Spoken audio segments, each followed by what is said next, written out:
This podcast is brought to you by the Association for Coaching, an international professional body which is advancing coaching in business and society worldwide. To join our global community and access member-only webinars, events, a wide range of digital learning offerings, coaching and leadership resources, accreditation schemes, and more, you can find us at associationforcoaching.com.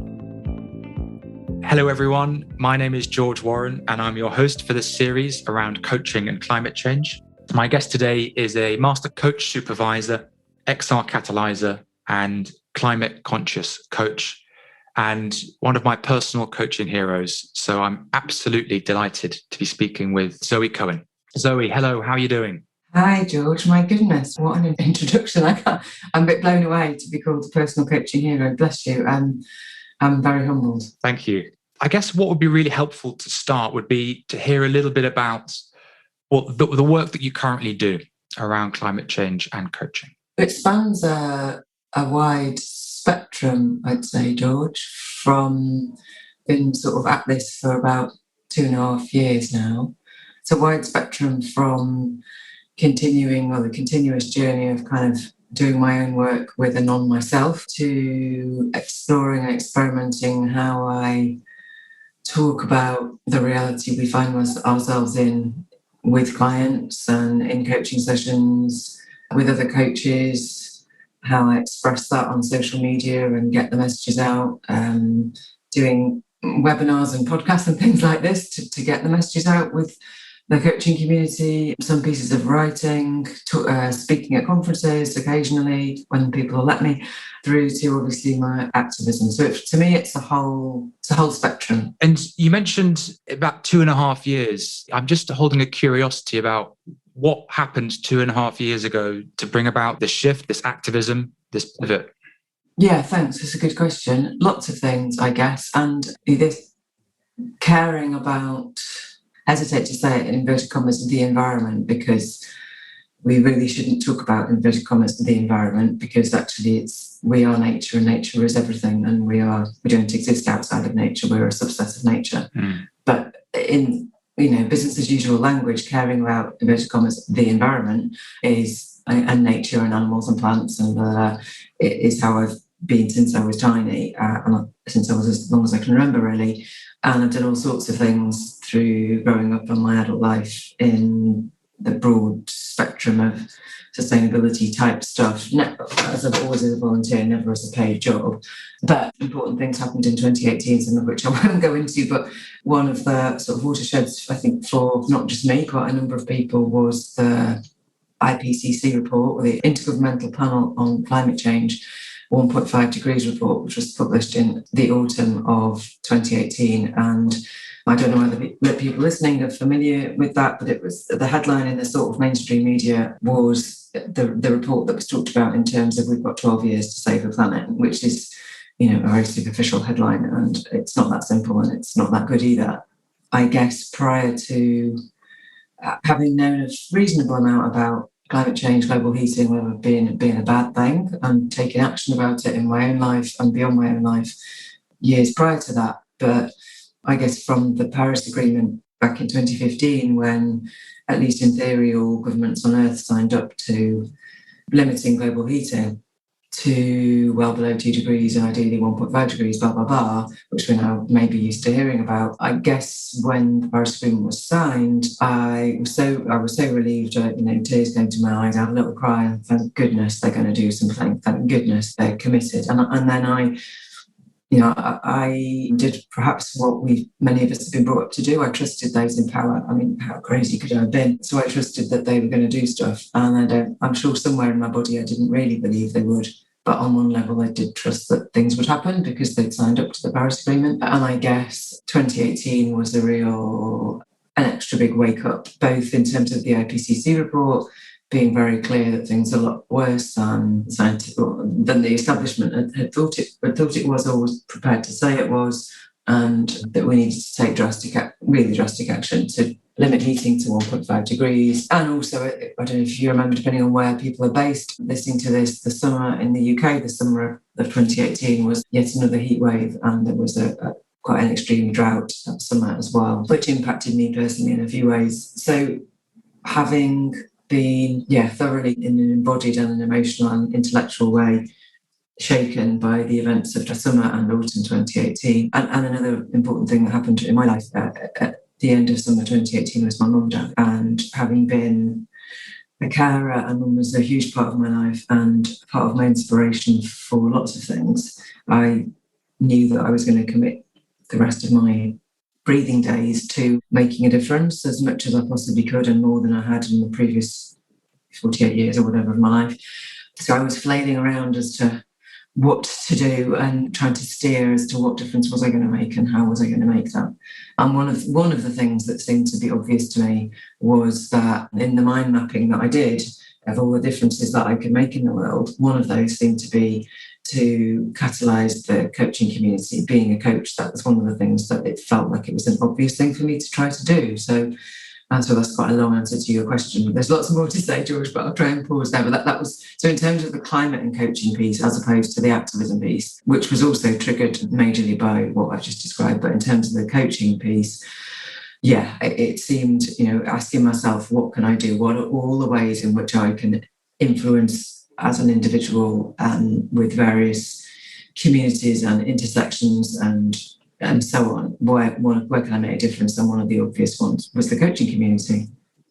Thanks, Zoe. Thanks for sharing that, very touching story there. And I'd love to carry it on and hear more about how you went about catalyzing the coaching community at that time. Thank you. Well, so it was, I would say it was started in a very small way, I think, which everything has to start small, doesn't it? Everything has to start with a step.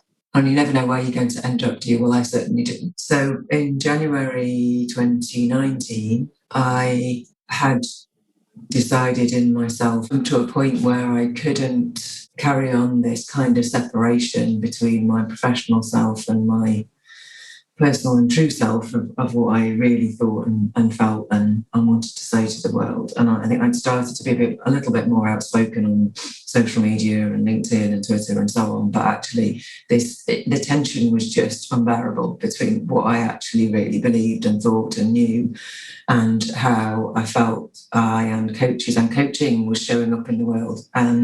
So that led me, I wrote a short article on LinkedIn called "Where Were All the Coaches When the Planet Warmed by 3 Degrees," which was intentionally a sort of take or adaptation of the "Where Were All the Coaches in the Banking Crisis," or kind of an adaptation of that expression that had previously been used in terms of where were the coaches in the banking crisis? Well, some of them were in the boardrooms taking the money, and not all of them, obviously, but some of them were. And I kind of very much felt it kind of similar in terms of where were all the coaches, or where the planet is on fire. I know that sounds dramatic, but it really is. And I couldn't hold in that tension and that emotion any longer. So I kind of wrote this short piece and felt quite nervous as I clicked on the publish button on LinkedIn, thinking, right, well, that's it then, isn't it? So going back now, I mean, you obviously can delete something on LinkedIn, but I needed to do that. And interesting, it kind of sparked some really interesting reactions. I got quite a number of comments and responses from a wide range of really experienced and respected coaches and so on. And that was great to see. I wasn't on my own thinking and feeling some of these things. And not only wasn't I wasn't on my own, but actually this provocation was needed. It was clearly needed. And around the same time, I sort of was just mind mapping for myself in terms of how I could make a difference, as I've sort of referred to already. And that turned into a kind of very simple model, really, which I ended up calling the climate conscious coaching model, with 9 domains in. And I had a small number of conversations with folk. I chatted with Peter Hawkins about it, shared it with a couple of other people, but was keeping it really quite quiet until the UK ICF agreed to, or suggested/agreed to letting me do a series of podcasts. So I did, or webinars, one or the other. So I did a series of 3, September, October, November 2019 for ICF UK. And in between times, in the April-May time, I also kicked off an open letter to the coaching profession. Around that time, so sorry, this is a bit UK focused, but it does relate to other countries as well. But I've become an active part of Extinction Rebellion, or XR for short. Hopefully colleagues listening have heard of Extinction Rebellion. We're a non-violent civil disobedience movement we're in active rebellion against our respective governments because they're not taking the action that's needed. So we do peaceful mass civil disobedience and other direct action to get governments and others to take action, basically. So we did a major rebellion in London in April 2019 and blocked parts of central London for 10 days. Nearly 1,200 people have been arrested, including myself. And the awareness levels in the UK and internationally have gone through the roof in terms of the climate agenda because of what we and others had done. And obviously Greta and the school strikes were happening at the same sort of time. And there were a flurry of open letters from various different groups, and some professional groups were starting to sort of write open letters to their professional bodies, asking them to declare a climate emergency and so on. And it sort of struck me, I think, in the May of what, like, okay, well, this is an obvious thing to do in the coaching world. There's no one's doing this, so let's do it. So long story short, in July 2019, I worked with a couple of lovely colleagues, Alison Whitebrow and Linda Aspey, and we co-produced and published an open letter to the coaching community in July 2019 and published that on LinkedIn and shared it and so on. And so that helped, I think, catalyse some conversations that ultimately helped bring about the birth or gestation and birth of the Climate Coaching Alliance, which formed at the end of 2019 and which lovely colleagues are still very much working on and growing. And I think it's got now over 1,000 coaches globally involved. So I don't in any way detract or take credit for the Climate Coaching Alliance, not one bit, but I think that the thread of those conversations leading up to the open letter and the other conversations and the webinars and so on that flowed from that, I think helped to catalyse. We are part of a collective ecology or mycelium of change, aren't we? So I'm in no way saying my part was any bigger than anyone else's, but I guess I feel drawn to catalyse, not necessarily to kind of maintain stuff for ages and ages. It's not really my skill set is to kind of do loads of maintenance. I'm not great at that, but I am passionate about catalysing. So it sounds like a bit of playing to your natural strengths. Yeah, well, I guess I'd be a pretty poor coach if I didn't understand what my strengths were and how to use them. Although, I'm not claiming any more self-knowledge than anyone else, by the way, George. But, I think I do have a fairly reasonable sense of where my strengths are and where, I've increasingly over the years in tune with my body and quite a lot of somatic type work in my coaching and in the rest of my life. And that kind of tuning our brain and gut and body and heart and so on, and just sensing when we're in flow and what gives us joy and when the energy is really flowing. And speaking about this stuff from the heart and from the gut and speaking my truth, it is something that I'm really drawn to do and called to do, and it's very energizing. It takes a lot of energy, but it also gives me a lot of energy. And so if we're in that space of doing something and being something that is energizing and brings energy, that tells us we're using our strengths, doesn't it? It's been really cool to hear you speak about the use of LinkedIn and social media and your article, Where Are All the Coaches When the Planet Warmed by 3 Degrees, and the ICF webinars, because all of those ways are ways in which I heard about you and started following and admiring your work. And the thing that I was personally struck with at the time was not only the provocation, but also, I guess, the professional risk-taking that you were doing at that time by talking about these things and talking so publicly about these things and encouraging the industry to take action. Yeah, thank you. It's really interesting to hear you mention that, and I think it's a really important topic to talk about, so thank you. And if I riff off a bit too far off, bring me back. And if I think back to that nearly 2.5 years ago now when I wrote that article and press published, I was nervous, and I think for goodness sake, Zoe, goodness me. But it did feel risky at the time, I guess, for a number of reasons. One being that in the professional field generally, like the LinkedIn bubble, for example, and also in the coaching world, on the whole, the vast majority of people were not talking about this stuff at all, really. If they were, maybe privately, obviously, but publicly and in social media and so on, they just weren't talking about it, not in the mainstream narrative. at all. And so I guess there was that kind of, that system, what's in the wider system? Well, it's kind of obviously there, but no one was really talking about it. And that tension I just found absolutely unbearable. But also, I guess on a personal level, I was to a much greater degree than I am now, kind of in that sense of, it's a risk, what will people think of me? Will I lose clients? Blah, blah, blah. And it's like, yeah, whatever.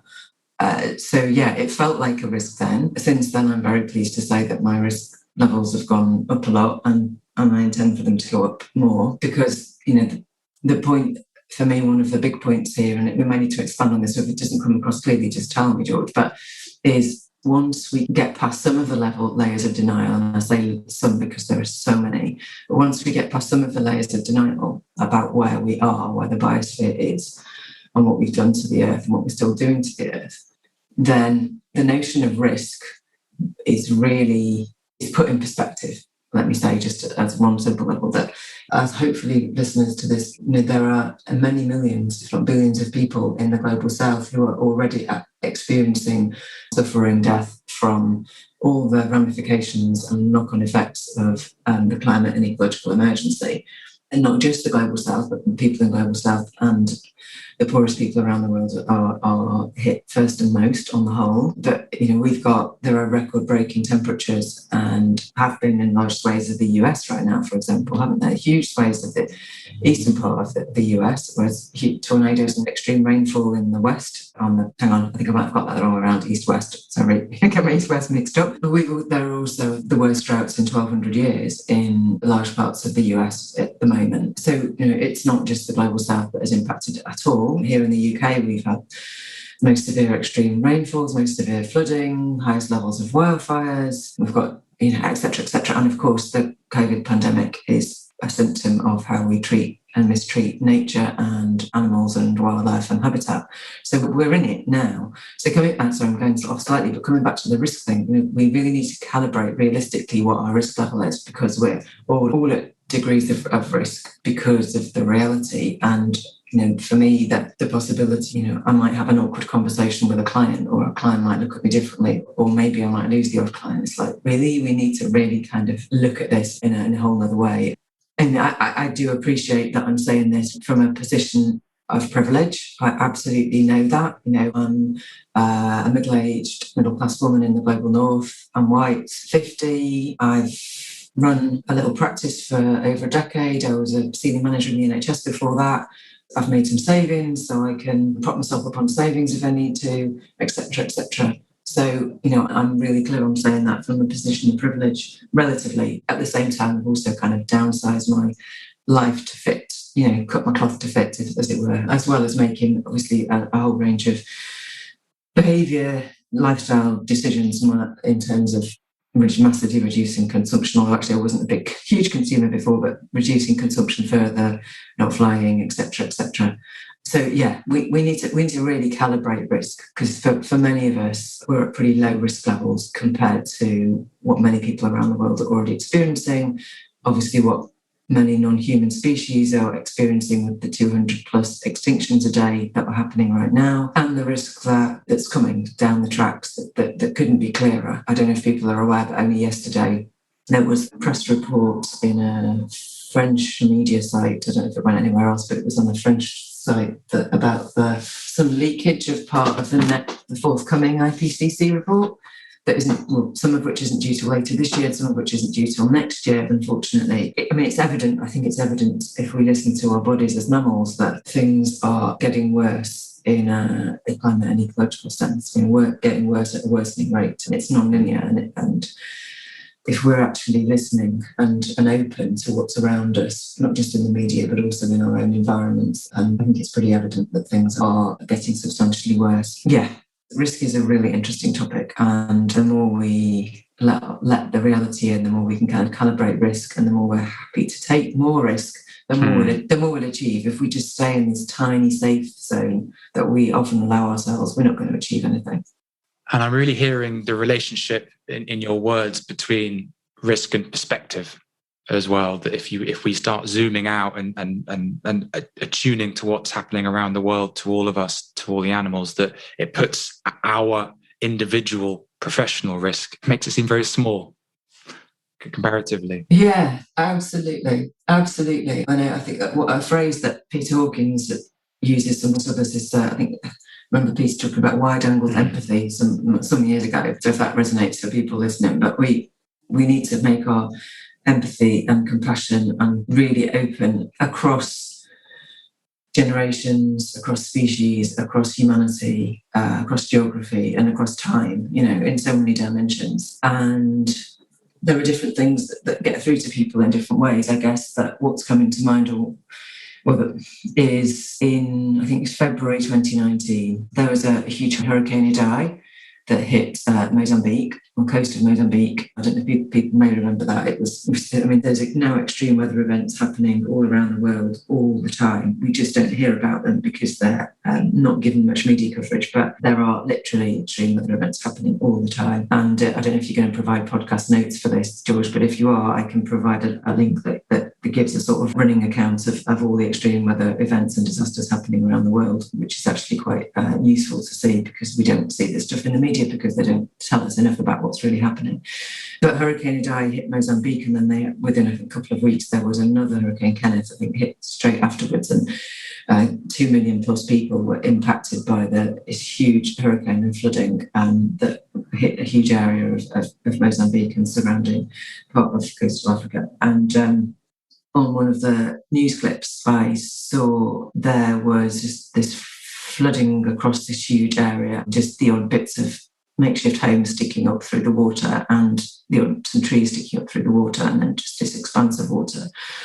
And a little boat trying to rescue the odd person. And there was a woman with a baby strapped. She had a baby, I think, strapped to her, and she climbed up this tree to escape the waters. And there was nothing but water around her other than she was in this tree. And this boat, small boat, like a rowboat, a little power boat, would come up to try to help her with a couple of people in it, a couple of guys in it. And what this woman did, I may start crying, so I apologise if I do, but she threw her baby into the boat. And as you can tell, it's nearly 2.5 years since I watched that. And it's had so much impact on me as a mum. It was just so heart-wrenching, genuinely heart-wrenching to see. We can intellectually know all sorts of things about, the data of what's happening and the numbers and the statistics. But actually, I've never met this woman. I've never been to Africa. I've not been to Mozambique. I'm not never going to. I don't fly anymore. But, I immediately deeply connected with the absolute desperation that she must to throw her child, in a young baby, throw it into a boat with the desperation and the hope that it might survive. And I don't know. I don't know what happened then. I don't know whether she managed to get in the boat or whether she was swept away by the water. Whether, did the baby survive? I don't know. But that utter desperation, and not just the desperation and the shock and the sadness and the grief of all of that, but also the absolute shame, George. The shame that we have, and I mean we, all of us in the global north, all of us with the lifestyles that we don't want to change, all of us have contributed to this. And of course, governments and corporations and the media who have colluded with keeping this system going. But all of us who have our heads in the sand and will not get our heads out and will not see that this system that is obsessed with economic growth and refuses to shift from the paradigm we're in to a paradigm that will do less harm and ultimately support to regenerate what's left of nature. But, we've done this. We have done this, and we need to take responsibility. So, we need to connect at a deep heart and body level with the reality of what's happening, what we've done, and I do mean we, all of us. We've unless we've lived in a cave all our lives, we've been part of making this happen. The top 10% of people in terms of wealth across the earth are responsible for 50% of consumption emissions. And by top 10%, I think that's earnings of something like 30,000 a year. So it is a we. It is many, many of us in the global north, in the UK, in the US, Australia, etc., who are colluding with this system. Now, I'm not naming, shaming, blaming every individual, because actually we're part of this system, and we need huge systemic change. But we need our governments and corporations and media to make the changes that are needed and to support us as consumers and individuals and citizens to do change. It's incredibly hard to change your whole life because the systems that underpin modern life need radical change. And coaches, of course, can be part of that change as a coach, but also as a citizen. There is so much that we can do. Well, I'll tell you what I'm thinking, Zoe. I'm thinking of asking you the question, what can we coaches do? Yeah, so gosh, there's absolutely tons, to be honest. I'm not going to try and sort of summarise all my thinking in this, George, because there's having done those ICF webinars, I've written articles, I've wrote something in the AC magazine, I did a series for the EMCC. There's all sorts of stuff out there to support, sort of go into some of this in more depth, but I think we need to see ourselves as citizens in the fullest sense, citizens, voters, parents, if we are parents, and maybe grandparents, maybe aunts, uncles, sisters, etc., and not limit what we can do to this identity as a coach. So I think there are lots of things we can do as a coach. As a coach and as a human, I think one of the things we all need to do, and I say this to myself as well because I'm still on this journey, is to work through our own denial, educate ourselves and work through our own denial. And one reason I would say that is, yes, there are lots more people now who are more aware and are concerned, and still we don't see anything like the action we need from governments and corporations and so on. But one of the reasons I think for that is that we all of us are still in layers and layers of denial. And a big concrete example of this is the Committee on Climate Change, which is the UK government's watchdog on climate, reported last week, came out with its 2-yearly report on climate risks. And basically, a huge amount of work, huge body of work by all sorts of academics and so on, 150-page report with supporting documents, 1,500 pages, blah, blah, blah, blah, blah. And basically essentially saying is that the government, I think this is probably echoed and duplicated across pretty much every government on earth. I'd be surprised if it wasn't. The government in this country has ignored climate adaptation and not, apart from a small amount of action on flooding, they've taken more or less no action at all on adapting to the actual climate consequences and climate risks that are in place, that are already happening. And I think there's lots of reasons for that. But one of them systemically, and as coaches, as a coach, what I deeply feel that is an embodiment and a demonstration of denial. Because once we actually start acting, not just acting on activism type acting, which is also incredibly important, but actually adapting to what is. So adapting around how we use land, how we need to kind of relocalize all sorts of supply chains and food production and increase the resilience of our communities to extreme weather events and our housing, and actually doing the things that we need now and will need in the months and years ahead because of everything that's already locked in to global heating and extreme weather and beyond, which I can talk about in a minute. But if we don't actually do these things, to me, it's a real embodied demonstration that we haven't emotionally connected and accepted with what is happening. So I think I would really call on people as a first step is to, educate yourself, read and watch more stuff. I can provide some recommendations.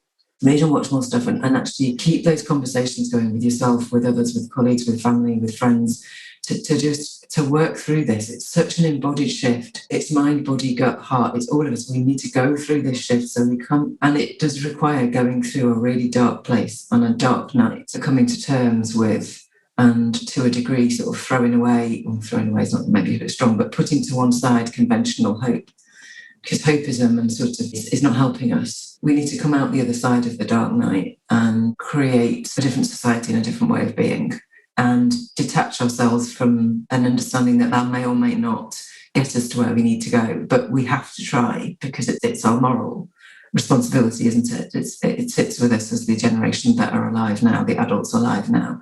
Particularly, the more privilege we have, the more responsibility we've got, I believe. So that sits with us. So I think it's, rather than me pointing to particular tools and models and so on, which I could do loads of, I think that for me, what I'm increasingly coming to the conclusion of is that in some ways, those things kind of help us to sit on the surface of this and stay at a fairly superficial level.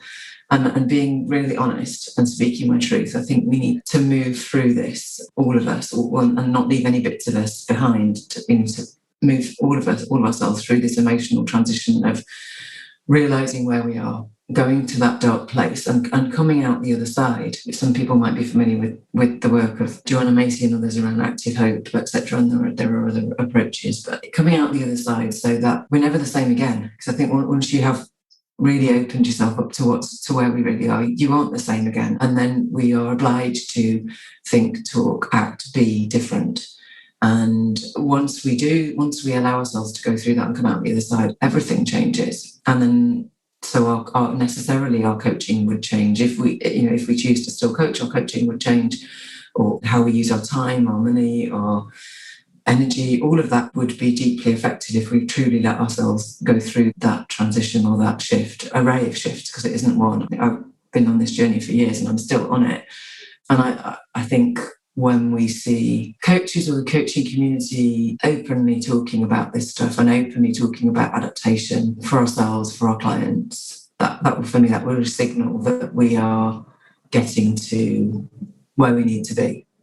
Sorry, that was a long answer, George. Apologies. Does that make sense? It makes sense. And I'm feeling, speaking of embodiment, I'm noticing a real feeling of resonance hearing you speak about my own journey and my own, well, I guess, anxiety and at times apathy in my life, and a sense of hopelessness I've felt previously, and how going through that and coming out the other side has then allowed me to have conversations around this topic, whether it's in a coaching space or not, where I can manage my own emotions and where I don't find myself getting triggered, so then I can help other people. Yeah, I think that's a really good point. That is a really good point. Yeah, I think that links the first, when I was back writing or sort of drawing out my little mind map, which became my climate conscious coaching model, which is shorthand for some of this, is what the first domain was about self. And so it is working on self, as we know as coaches, is incredibly important, isn't it? That's one of the reasons we have supervision, isn't it? To work on our own stuff. And some of us might go to therapy or do other things as well to make sure we work on our own stuff, so we're not not getting in the way of with our client work. And what we're talking about here is a great big part of stuff. And we need to be actively, I can't think of a reason why it wouldn't be the case for every single coach to be working on their own stuff. And I guess this might seem a little bit of a tangent here, George, but it genuinely isn't intended to be. I would also add that whilst this is not intended to overwhelm, but we also know, all of us who are, adults, professionals, coaches alive now, and therefore we've got the privilege and weight of being the generation that needs to take this incredibly seriously. When I say this, it's personally, we often sort of use climate stuff as a shorthand for a hell of a lot of other things. And, I would really hope and deeply request that anyone listening to this does their own work and also looks at more broadly than climate change, than global heating, that whilst that is big and can be overwhelming enough to think about, we do need to understand as well, at least enough about all the different planetary boundaries. I wouldn't say we don't need to become scientists, but unless you already are one, but the basics of understanding the planetary boundaries that we potentially need to operate within, but have busted. We've busted so many planetary boundaries. We've busted the land use boundary around decimating habitats and deforestation and using too much land for industrial agriculture, etc. We've busted the carbon dioxide emissions boundary, obviously, because of what we've done to the climate. We've also busted other boundaries around pollutants and nitrogen. We are on a catastrophic path currently for driving ocean pH to a level where we'll get trophic collapse in the oceans. This is much, much bigger than climate change. There is no country on Earth that isn't experiencing one or other degree of ecological collapse. Some are obviously worse places than others, but this is much, much bigger than climate change. And I'm not saying that to shock or depress anyone. I'm just being truthful. And I'm driven personally, professionally, and morally to speak the truth. I don't mean that, and that might sound really preachy, but I believe in the science, and I believe it's really important to say where we're at and link into coming out the other side of the dark tunnel from a personal point of view, although it's quite hard to get completely out of it. The tunnel keeps getting a bit dark, but working to come out of it. There's something really, really important and profound about linked a bit to the risk thing, George, to decide taking action. And the more action we take, the better we feel. And the more action, for me, the more action I've taken, the more action I've been able to take, and the more risk I've been able to take. And it's also important that we, in some senses, detach ourselves from the outcome. We can set an intention, but actually be quite detached about the outcome, about whether we're not trying to instrumentally achieve a thing necessarily. For me, it's about setting intention, and as the quote goes, it's about living in truth. For me, that's really fundamental. It's living in truth, and it's about what it is to be a human in this time. In this time when we are facing potential ecological and societal collapse, what is it to be living in truth? So for me, it's about speaking and acting in truth and having the courage to do that in however that manifests, as a coach, as a professional, as a parent. And what does that then mean? And it's definitely, for me, it's absolutely 100% not about being a doomer and about giving up, but it is about speaking the truth, living in truth. And if we can find it within ourselves, or when we can find it within ourselves to really engage with that, can release an awful lot of energy and relief and joy. And the more we can connect with people who are also on that journey, it really does enable us to do an awful lot, which can genuinely make a difference. So I'm going to steer away from offering specific tools and so on at this point. There are lots of things out there, and I know there's lots of material online that I and others have created, and many people are playing into this space now. And the Climate Coaching Alliance have given them a big plug. They're doing loads of stuff, and it's free. And so I would recommend that everyone listening engages with the Climate Coaching Alliance if they haven't already.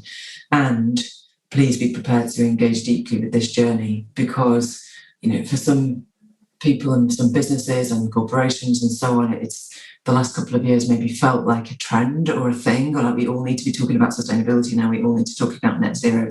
And that's just beyond frustrating, but also signalling about where we're at in terms of the levels of denial that we're in societally and collectively, because this isn't about a trend, it's the rest of our lives and the rest of our children's lives and grandchildren's lives and great-grandchildren's lives, if there are those generations. This is it. And so you've spoken there and given some, I guess, quite practical tips for people about engaging with the CCA, but also going through their own journey first as well. And I'm aware that the coaching industry is growing massively, and there's thousands of new coaches either changing career, training up as a coach, qualifying as coaches, and sort of setting up their new practices. I wondered, as we start to draw the conversation to a close today, I wondered what you wanted to say to those who are quite new to coaching and looking for incision points with their clients or with potential buyers of coaching, and how to bring the climate crisis into those conversations. Yeah, I do really empathise with people who are starting out. And a dozen plus years ago, when I was starting my practice, and I wasn't as far along my journey as I am now, and all this stuff kind of was on it, but not in the same way. So I really do empathise, and our current system does require us, most of us, to earn money, and all of the anxiety about that and keeping ourselves going, etc. I do get that, and there's all of those tensions. And at the same time, I do think that hopefully, in increasingly a lot of contexts and sectors, actually talking at least to some degree about, I'm going to use the words in inverted commas here, sustainability, etc., is actually now not a downer in terms of clients and business. So I'm saying this, I'm kind of with my business as usual hat on to a degree, because I'm understanding that these, not everyone is in their position to feel they can take anything like the sort of risks I'm talking about straight off. Maybe some people are, but a lot of people probably won't be. So I guess I'm sort of trying to say reassuringly that I think that at a sort of soft end of the scale, we can talk about quite a bit of this stuff without it being a, oh my God, I'm going to lose all my clients situation. And for any, the more risk you can take, please take it, is what I would say. But in terms of, I would say, 2 or 3 things. One is start as you mean to go on. So in terms of your own genuine beliefs and assumptions. And I don't mean beliefs as in, climate and ecological breakdown isn't about a belief. They are factual. The physics, chemistry and biology tells us very clearly what's happening. It's not about you believe it or you don't believe it, because it's true. But I mean your beliefs about yourself and how you respond to this and how you want to show up in the world, all that kind of stuff. I mean, so yeah, and what we can do about it and so on. I would say if you to be as courageous as you feel you're possibly able to in showing up to the world, and start as you mean to go on. So I mean, in terms of if you've got a website and your social media presence and your profiles, show up there in a congruent way and in whatever way you feel able to. And if you feel you need to start quite gently there, then start gently and test the waters and then go from there. Because obviously when we show up in a certain way, the universe tends to send us the clients that want to work with us in that way. And so I think, if maybe we put some of the stuff that I talk about on my profile a couple of years ago, 2-3 years ago, I might have got a bit of an ab reaction. But now, so I would say show up in a certain way, give quite a bit of thought to how you want to not just show up virtually, but also how you want to engage in conversation with your clients. What questions are you going to use? How are you going to show up in chemistry conversations with potential clients or pitches with potential clients? What is the sort of language you want to use, the framing that you want to use? Are there some particular models or tools or language that you want to talk about? So, there's some really easy way examples. So, even in some of the most conservative small c environments where I might show up in, not that I show up in that many of those anymore, but if I do, I might in my profile talk about, I want to work, something I'm passionate about is about being a good ancestor and supporting my clients to be the best ancestors they can be, for example. That language is a bit rift, but so there are ways of kind of hinting, or more strongly than hinting, if we're feeling a bit nervous about this stuff. And so think about how we show up, because the universe will give us different clients. And if we start as we mean to go on, it's 100 times easier than showing up in a kind of business as usual. Oh, here I am, I'm this business coach. And then you suddenly think, Schweppes, I want to talk about something deeper here or something bigger here. It's so much harder if you haven't already set your stall out. So set your stall out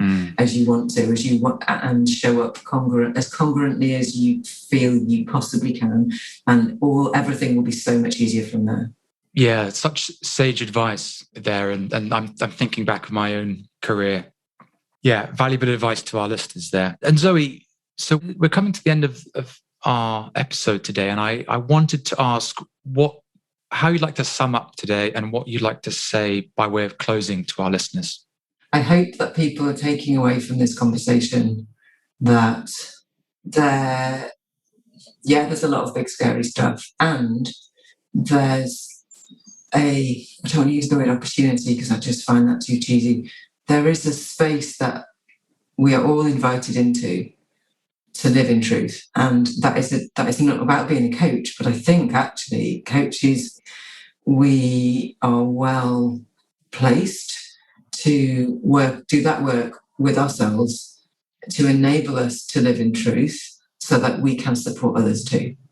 And that can show up in a whole range of ways. So, just imagine when on that journey, taking yourself on that journey and those around you and your clients, imagine what you could support your clients to be and do when you're on that journey. I think that's just, what if the coaching community and the coaching industry was to live in truth? Oh my goodness. I'm getting good tingles thinking about that. And that's really what brought me into wanting to catalyse this, with my colleagues, really, because there are thousands and thousands of coaches having hundreds of thousands of coaching conversations, often with people of influence. So what an opportunity. Please grasp this opportunity to go on this journey towards living in truth about where we are, and to support all of our clients and all of their people in their systems to go on the same journey. And that will echo out in a myriad of ways we couldn't even dream of. Thank you. You can't see, but I've got a big smile on my face as well. Again, a lot of resonance there. And, for me, us coaches like Liam Neeson, have a particular set of skills and as well as the access to often high-level influential clients, but also the ability to handle our own emotions and also provide a space where people can work through their own emotions, be they denial, apathy, overwhelm. And you spoke of an opportunity, but for me, it's also a responsibility of coaches. We're in a really privileged position as an industry. So yeah, your words and encouragements and advice there really landed really well with me. I think in my heart, I can feel it. Bless you. I thank you, George. It's a joy to talk with you. And I completely agree. For me, that, there is embodied sense in my own value set, a drive of the, direct relationship between the more privilege we have, the more responsibility we need to take. And there's great joy in that, that there is great joy. We need to overcome this separation between ourselves and the truth, and ourselves and each other, and ourselves and nature.